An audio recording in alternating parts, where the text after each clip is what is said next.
no one has ever had anything good to say about their corporate e-learning ever. I don't think. And if there is Absolutely. anyone, like, come and find me.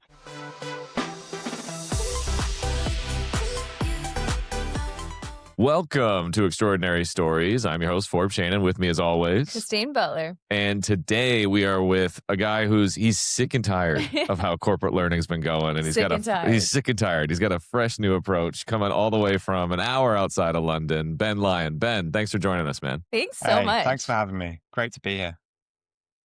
So Ben, Aaron Baer nominated you. We like to start every podcast with the nomination process. Aaron nominated you. How do you know Aaron? So I mistook Aaron for Tony Robbins when he was in the UK at some conference. I saw this massive guy on stage and thought, he looks familiar. No, Tony, not Tony. I'm going to get confused now. So Aaron was on stage at a HR conference in London just before Christmas. And I thought he was super refreshing. Like, you go to these conferences, you get lots of leaders. Don't get me wrong, they're all great, but they all sound a bit like each other. And Aaron was on stage, and he spoke sense, and he said a lot of things that I resonate with. And I thought, oh, this guy's pretty cool. We bumped into each other in the corridor afterwards. We ended up getting a sandwich together, and we chatted over lunch. And so, yeah, we really clicked, talked about different projects, work that's going on. And then, yeah, he reached out about a week ago and said, do you want to come on the podcast? And so here we are. Yeah. That's awesome. He nominated you because he thought you were extraordinary.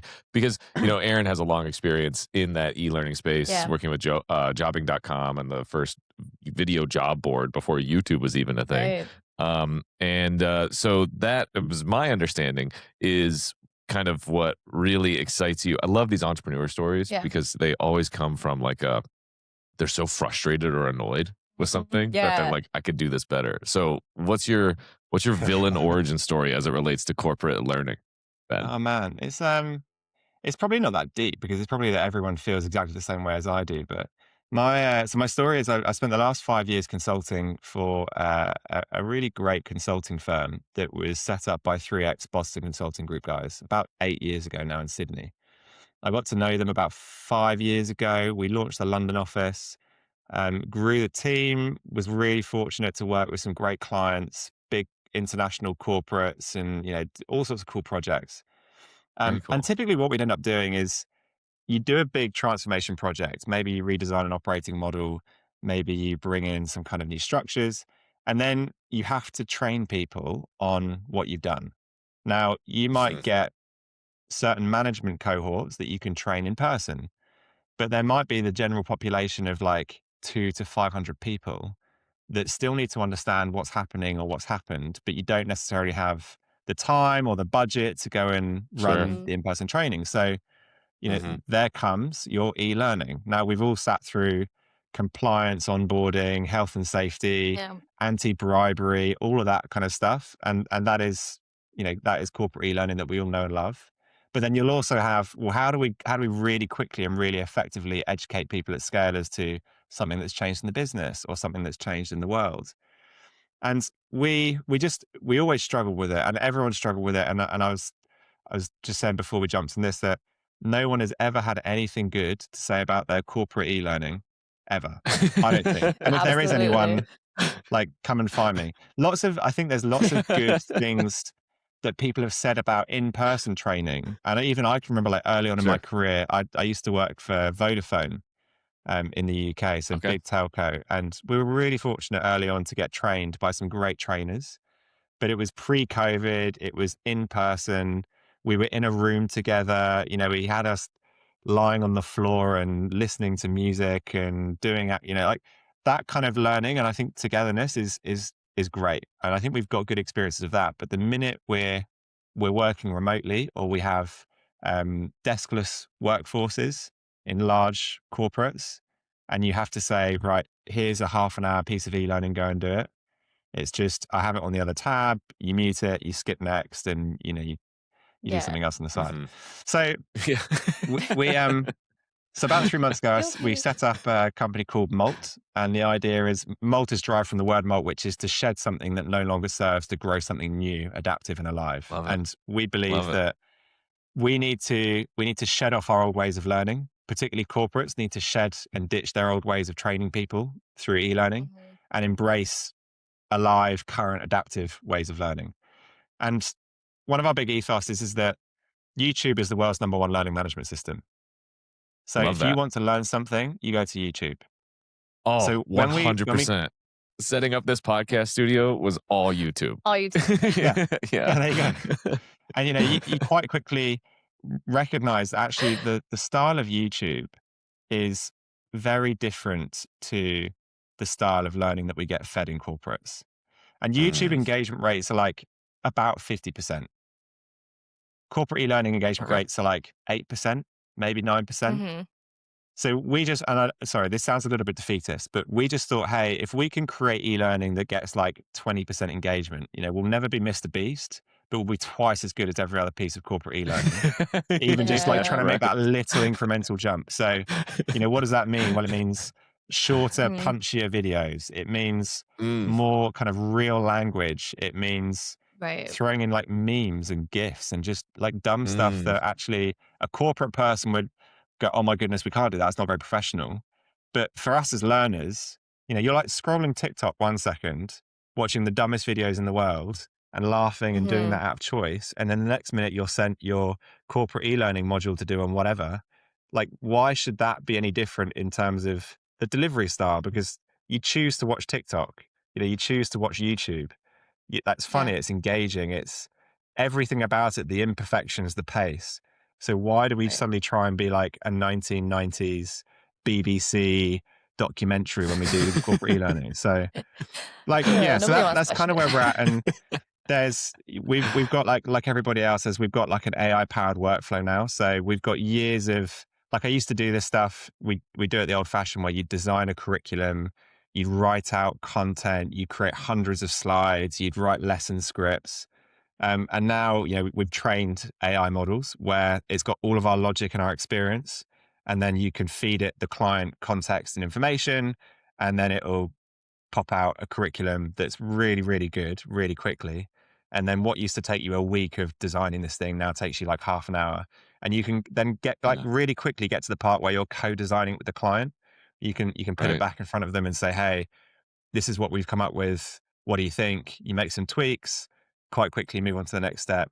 It's just dramatically quicker. And we're not removing the intelligence behind it. We're just speeding up the process.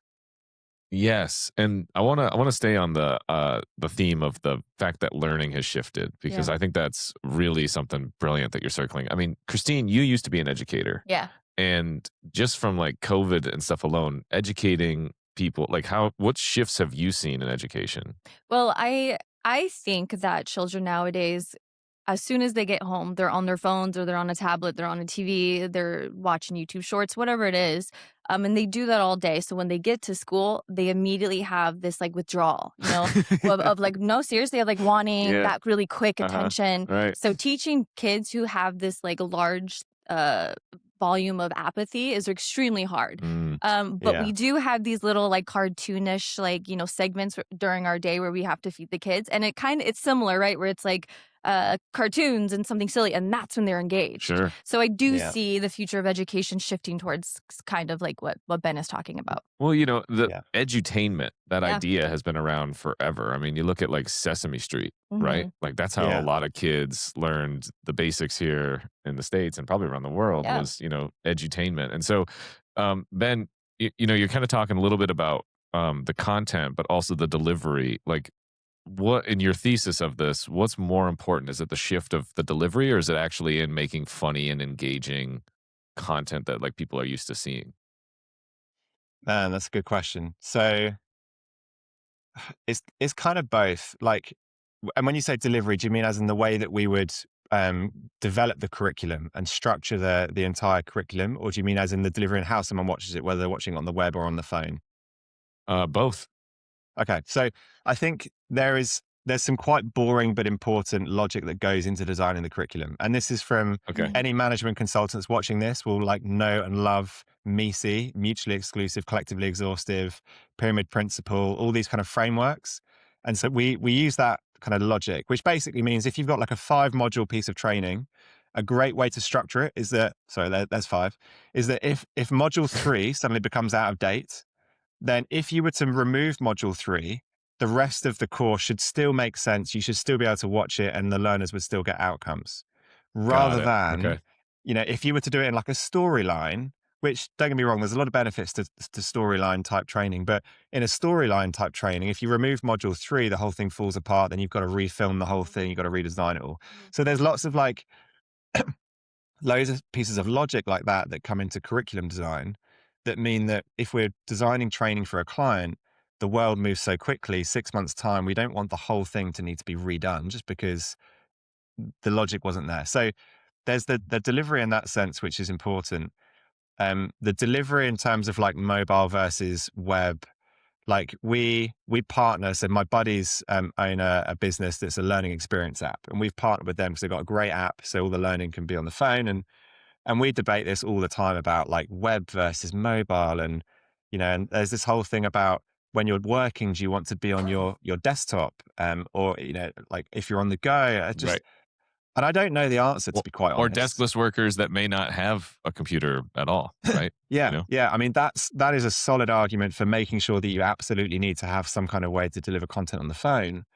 But maybe for the majority of corporate workers, like, I don't know, if I'm working and I'm on my laptop and I've got 2 screens, I might want to look at it on the screen. So the delivery is like kind of important. A big thing we're debating at the moment is vertical versus horizontal video formats, and whether we should Let's shift nerd to out on doing that. more Tell me vertical. about it.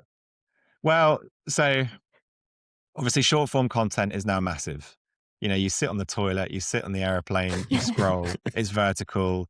We even Yeah. now, like if you find yourself like watching a Netflix, do you ever find yourself like watching something that's long form on the TV and you can't help but scroll like YouTube reels or something at the Yeah. same time? Yeah. Like your attention span is just wildly We're incapable of like horrible. sitting through. Yeah, we are. Yeah. Yeah, it's grim. And I think that's something we have to solve. We have to kind of work on it individually, but we are debating the pros and cons. And I think for corporates and for workers, we do need to give people value through e-learning in really short chunks, because sometimes people don't have 2 hours to sit and do a long piece of training.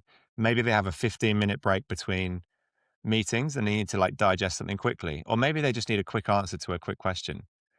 But there is also a lot to be said for committing a chunk of time to actually doing something and immersing something for a longer period of time. Like reading a book. You don't want to read a book in Right. 5 minutes. You want to sit down for Mhm. an hour and really immerse yourself in something. And so there is also that part, which we can't ignore, of we can't just give people TikTok style learning, because I think there's a lot to be said for sitting down and reading a book and focusing Yeah. versus just scrolling through TikTok, no matter how educating you might think it is. Yeah. Yeah, that's a fine line there. And I also think of retention. So is there a retention rate difference in a quick bit of Mm, information rather than like sitting down and focusing? mm. Or do we Yeah, not have that's that knowledge yet? that's a good question. I don't know, but what we do know, so we know, we've done loads of research on this, and particularly my buddies at Swader who have the app that we use. They're big on this. They've got like head of neuroscience at Caltech University who's kind of worked with them on this. The number one way to drive learning retention is for the individuals to be able to teach back what they've learned. Yes. If I said to Oh, you, like, hey Forbes, tomorrow you've got to do a 30-minute lecture on large language models. I guarantee you would probably learn and remember more about large language models from this exercise than anything else. It's like, when you're at school and the teacher picks on you and says, "Hey, Ben, like stand up and say that Yeah. sentence back in yeah. French." Yeah. It's that, Well, like, part it's of it that kind is of, like, yeah, like being able to like understand it to teach it, but Yeah. also like the pressure that comes with yeah, that. It's like, I'm not yeah, going to look like an idiot. Yeah, no, peer teaching yeah, is something that teachers Yeah. use, a lot, Uh-huh. you know? yeah. It That's works. It's It fascinating. does work. It does. And it forces you to take the information and process it. And then when you say it in your own way, you almost kind of embed that learning. So Yeah. there's a lot of Yeah. stuff that we've done with the app in terms of, when learners get to the end of a module, it will say, "Hey, Christine, record a 2-minute selfie video, teach back what you've learned." And Yeah. then it goes to like your tutor, it will go to your peers who are also on the app. So, that's kind of on like the platform, the delivery side, but that's quite important. Right. And they say the same thing with the keyboard. They say you remember more by writing things down with a pen and paper, more so than Yeah. you do with the keyboard. Totally buy Yeah. that for sure. Yeah. You said something interesting about scrolling while we're watching something. Like, it came out that some of the people that write movies for Netflix recently, Netflix came out and said, please repeat major story plot lines 4 or 5 times in your script because people are on their phones and they will miss a couple of them. Like they're Wow. literally saying, like, dumb it down. Wow. Well, with some of That's the the state of the world we're in. some of the That's kind of movies sad, Netflix out. Sorry, go. You dumbing guys go. in America that's dumbing down. Like how do we stop that? How do you stop the dumbing down of America?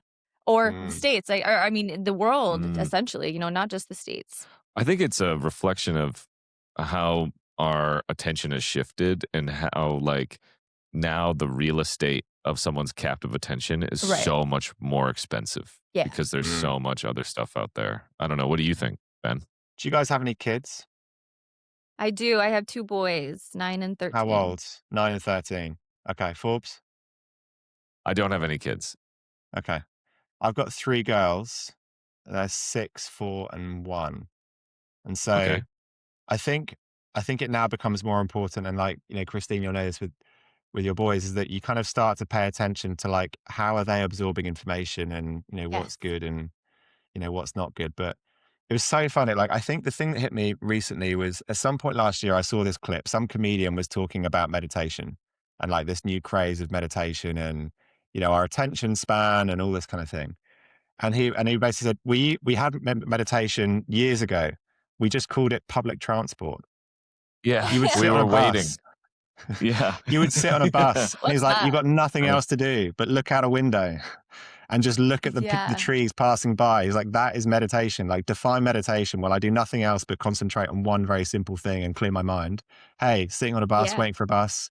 So I just, like, we were talking earlier about how there's this just constant, and kids are like constantly watching stuff and they need to be, I think we've just got to work really, really hard, like for us as adults, but also for our kids, that like embracing the boredom of not being in front of a screen or not Right. being Mm. busy, and just, like all the simple cliche stuff, like getting outside, having long walks with like one person, having a conversation, like a real conversation, Right. like sport, all this stuff that just gets you into a different state where you're not just being Absolutely. like fed like like just garbage on a screen. It's just, so I think we almost need to take some ownership of our own time and our own attention, because we've probably been fed aggressively by the algorithms of social media, like without even realizing how much it's just invaded our lives over the last 15 years. And I think So now how does we can kind of look at it and say, hey, like we recognize it. There's some good, there's a lot that's not good. And now we just need to kind of make up our own minds and almost like define our own guardrails, if you like, for how we're spending our time Yeah. and committing And our attention. finding that balance is so hard, especially for a 13-year-old. Mm. It's like how do you not make your kid the weird kid in class with no phone, Sure. versus like a kid who's out in nature. And so for me, I have limits on their phone, so it's just 2 hours a day on their phone. And then they're bored, and being bored in our household is a good thing. For I have sure. a kid, Yeah. digging up anthills, and I have another kid going down a skateboard, but they're living life, and They Yeah. learned it's poker. they learn poker, yeah, thanks to Yeah. Forrest. He taught them the wrong way. Nice. They're too good. So Ben, how do you stay not busy? Oh, well, that's a tough one 'cause I've got 3 kids. I, me and my wife, we're pretty good at getting to the gym, like kind of 2 to 3 times a week. I like to play golf when I can. Like, I just did the typical thing, like got to kind of 30-ish years old and got addicted to golf, just the cliche that it is. But there is, oh my Right. goodness, So true. I just grew up thinking golf was in the same category as like darts, snooker, cricket, just like awful sports that like old people play. And then started playing golf with my buddies and just realized this is like 4 hours of just like chatting shit with your mates and like smacking Yeah. a Mhm. ball around outside. And then like when when you've done like 8 years of the first 8 years of your career in a corporate, and all of a sudden you've got this opportunity to go and be outside and just do nothing but like Yeah. smack a ball with your pals. So I like that kind of stuff is just, like sport, doing stuff in community with other people. How do you make sure that you're not isolated, that you're having real relationships? Um, Yeah. and like that doesn't necessarily equate being less busy, because filling your schedule, all that stuff can make you busy as well. Mhm. However, it's a different type of busy, and it's not necessarily a bad busy. So 100%. I couldn't yeah. agree more. What about you Yeah, guys? I play beer league hockey here in the States. So that's ice hockey, but like we drink beers in the locker room, you know? And Nice. I've been on the same team for 14 years now. That's insane. And it's been the same guys for 14 years. And you've met the best And they're people. my best friends. I Yeah. officiated my teammate's wedding. Like, and it is just, it's silly because it also is at 10:30 at night, like twice a week. So Yeah. it's real busy when you're up at 5 a.m. the next day. But yeah, the community aspect I think is so important because, and when we do these comedy shows, when me, Aaron, and Christine, we put on these comedy shows for our friends, right? It feels like it's the first 90 minutes of the week where people were present, where they Yeah. weren't on their phone and they were actually in the moment. And I don't know if I'm funny or if it's just the first time someone's been paying attention all week. Both. Yeah. He's really Yeah. funny. How about you? Yeah. I don't know. I think quality time with people is something that you can't replace, and I think Mm, we're losing humanity in spending more time with our phones than making eye contact with someone. So I just really cherish, even if it's 5 seconds with somebody at Starbucks that I meet, I love people. I thought that I used to just love children, until I, moved into corporate world, and I just love people. I love humans, so mm. you can't, you can't replace humanity. Yeah. Yeah. That's cool. So, Ben, what makes you curious? What are you curious about? Oh man. That's a great question. I Wow. How deep do you want to go? The Lay deep it on me, man. edges of the universe deep. Yeah. Man. She's into Okay. conspiracy theories. Just I a good one. Well, yeah, actually, that's a slightly different angle. Like, I think a lot about the whole of life I think a lot about like the potential, the entire span of my life, from kind of up till whenever I may, if I'm lucky enough to live to kind of the average, I don't know what it is, like 70, 80, 90, something like that. 102. Um, yeah, yeah, yeah. 120 if things go well. And I'm very curious. I think a lot about how time is going fast and slow at the same time. And Mhm. I'm quite curious as to, like, I love learning from guys and girls who are at the other end of their career. They may be in their 70s, and the wisdom that they share back. And then just thinking to myself, well, because I'm 32, so like that's my whole life again, perhaps, that they've spent in business doing stuff and their perspective. And I'm quite curious about this kind of dichotomy, or this tension between um, treating every day like it could be your last day, and really embracing every minute for what it is, but then also potentially also acknowledging that you might be here for another 60 years, and actually that kind of patience, and the patience, and giving yourself time, and giving yourself space, and not rushing moments. Like, I think a lot about that, and just every day I get up and kind of go, oh my goodness, I need to get so much done today. I've got this to do. I've got that to do. The years are ticking by. Oh my, like that kind of rush, but at the same time, thinking about how am I investing as if I'm going to be on the planet for another 60 years? Like, am I Yeah. investing in my body? Am I investing in the right financial things? Am I investing in my kids? If I'm here at like 95, are they going to look back and go like, our great grandpa Ben was just so amazing like all that kind of stuff. So and then I talked to my wife, and she's like, my wife is excellent at thinking about like the next 14 days, everything in the calendar. She's got this mental, tomorrow we're doing this and the day after we're doing that. And I'm there sat in the corner wondering about like, what's life going to be like when I'm 85? Like, how are we, she's like, can you just focus about the social plans we've got next week and just being it? Yeah. So like, that's kind of the weird stuff that I think about. What about you guys? Yeah. I think the same. I think it was just yesterday I yelled over to Forbes. I'm like, I can't wait until I get old. Yeah. Right. And I'm very patient about it. Like I enjoy every moment, but I look forward to being old. I want to be that old, weird lady with like Cruella de Vil hair and just like be silly and outrageous and be that weird lady who says weird things at the edge of the street. Yeah. I think it allows you to be a little bit more silly because you have wisdom. And I Yeah. can't wait for that. I Mm. can't wait for the wisdom. I need Yeah. it. On my quest for wisdom, the thing I'm most curious about is, what do I think I know? Because like if I look back at my life and we're writing this book with Aaron called I Don't Know Shit, The Power of Knowing You Know Nothing, and it's going to come out this Nice. year. Every time I fucked up my life was because I thought I knew shit. Like I was like certain. I was like, this is how this is going to go. And Yeah. it never works out. And so I'm always curious about like, am I certain about this? Because anytime I find something I'm certain about, if I can start to unlearn that, Mm-hmm. I can realize that, how wrong I am. Aaron always says, you know what you know, right?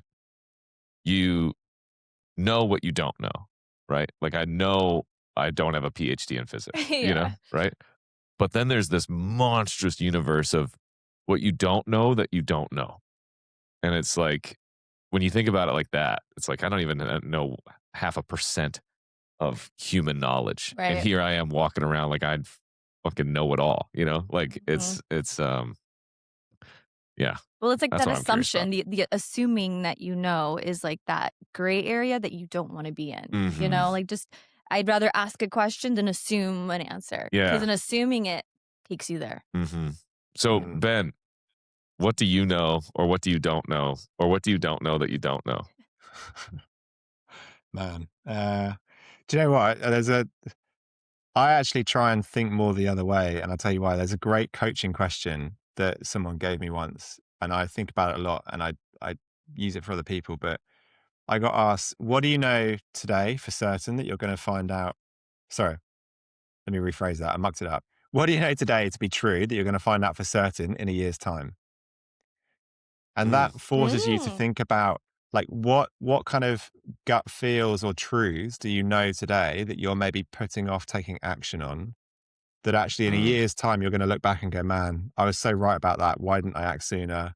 Or why did I Sure. not pivot or whatever? So, and actually, I've got another kind of good coach and mentor in my life who he'll often kind of say, the answer, like you know the answer. You're right, and Mhm. you don't even know it. And I think sometimes it's Mhm. Mm. more for me, it's the opposite of like not acting on those things where like I know that to be true. And actually, I should have acted on it sooner, or I should have trusted my gut rather than letting time go by and then look back in retrospect and go, man, I should have just gone with it. Yeah. No, I think we are saying it the same way. We're saying the same thing, just two different ways. Because when um, you can know something to be true, and then in a year it shows up. But how it shows up is not exactly how you pictured it the year before. Mm, You're still true, but it's like a totally different way, right? yeah, And then at the same time, um, you know, I think what we're talking about is like intuition. Mhm. And when I think I know shit, it's just getting in the way of my intuition because I'm yeah, thinking about it. It's like, I Right. yeah, know this, I learned this. But Mhm. if you just get down to it, you have the answer in Well, you. that's my favorite saying is algorithm or I'm sorry, intuition over algorithm, Mm, right? You need to follow your gut more so than any algorithm out there in any mm, sense. hmm. yeah, Yeah. You just yeah, have to. yeah, You'll win every time. yeah. That's so true. Yeah. Do you And just have the any effort is do to, you have any like sayings that you live by? oh goodness. Um, man, I probably do. I just probably can't recall a good one right now. What have I been living with Yeah. recently? Um, do you know what recently, sorry, like this may be a touchy topic, but I've been reading a lot of the Gospels recently of Jesus and read a great book Yeah. recently. So like I've been a Christian for kind of most of my adult life, and And then just read this amazing book recently by a guy called John Mark Comer called Practicing the Way, which is about how Christianity is actually the discipleship of Jesus. And actually, that's a lot more than a lot of, Western American and British Christians. They just rock up to church and they think that's kind of cool. But actually, if you Yeah. look at the way that Jesus lived his life and what he went out and did and the way he spoke and the way he acted, it's pretty dramatic. So without taking this podcast Yes. down a very controversial religious tangent, which I wouldn't necessarily want to do, that's probably what I've been thinking about recently. But I think that's that's been pretty cool to read into recently. That's fascinating. Yeah. Yeah. Very Yeah. cool. I had this era in my life where I was really searching for what I believed in. Grew up very Catholic, but I read every single version of every single religion, right? Mhm. And I'm at this point where it's all beautiful and it is all right, Mhm. and it's okay for everyone to agree to disagree on their beliefs when it comes to religion, Mm. and I love that you said that just because, there's so many beautiful things that I live by through every single book I've read, Sure. you know? Yeah. Yeah, Right. yeah. Well, it's just I about think, and what works for you. And, Ben, go ahead. I was just going to say, I think we're in a really tricky time where I think a lot of people are quite afraid to believe what they believe or say what they think. And sorry, I'm not even talking about Yeah. religion anymore, but just whatever you think. Politics is obviously hard divides in the States. Like, you guys have it more worse than us. It's just like aggressive. I was at a wedding recently and there were two Americans there, one liberal, one Democrat. We thought we were gonna have to break them up over the table. People are just so divided at the moment. And I think people Yeah. need to be able to, we really need to be able to have like conversations with each other and be at the opposite sides of a belief spectrum. Like, maybe I'm a Absolutely. Republican, and you're a Democrat, but we can actually come together, respect each other, and have an objective conversation.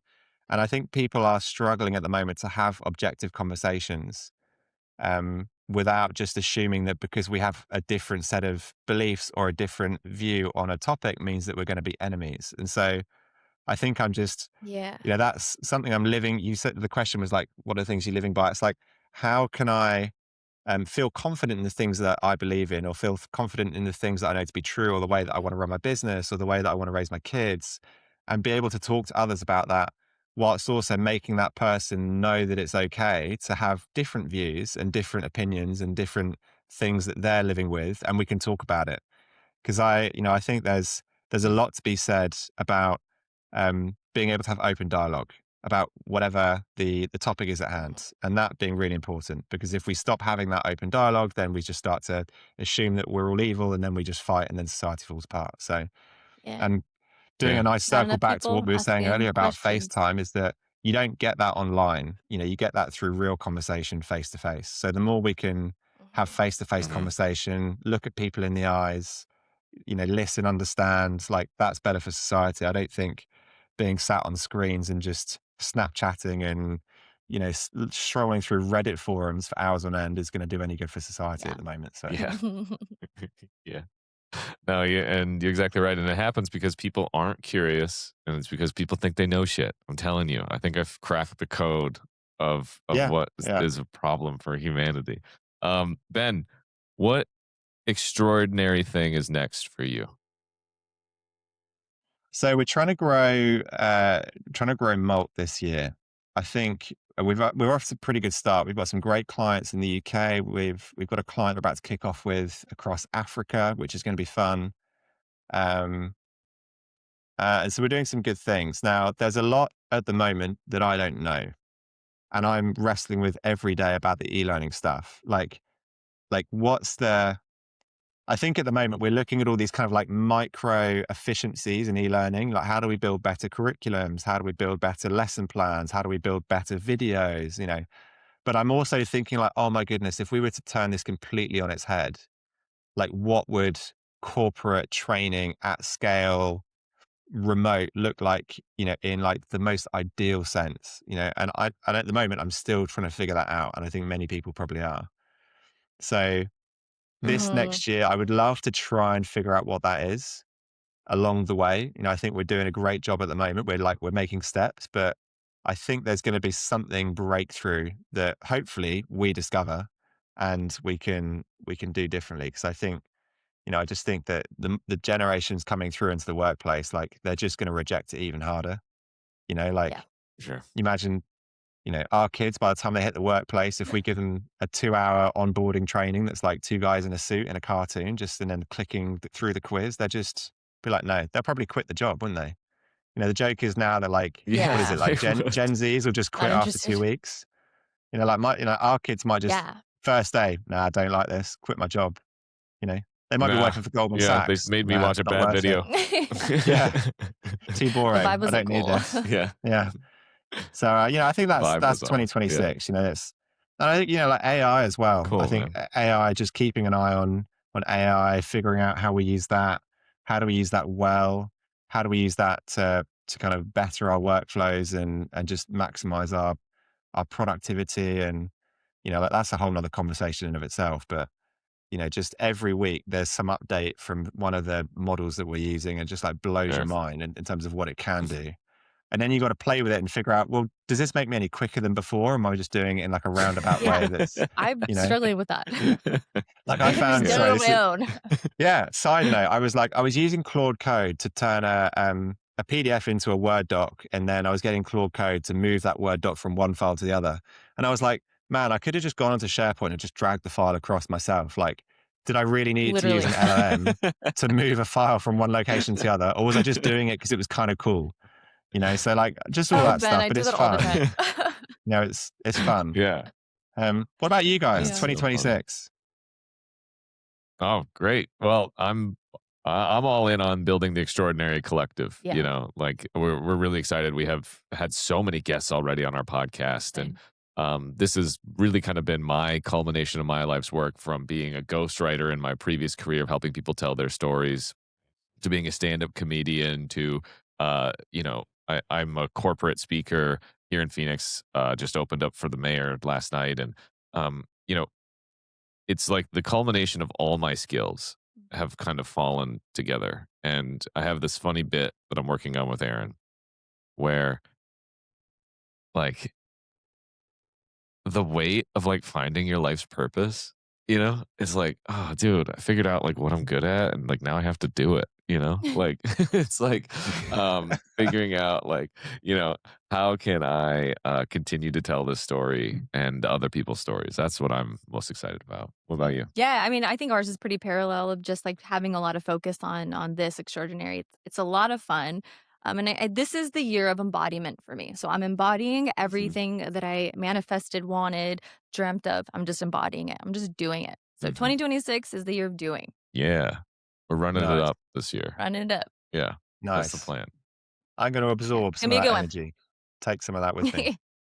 Well, you're part of the Extraordinary Collective now, and you can read more about Ben Lyon at joinextraordinary.com. That's JOINEXTRAORDINARY.com. I'm Forbes Shannon. Christine Butler. Ben, thanks for being here, man. Thanks for having me. Thanks. Pleasure. Lovely to chat to you guys.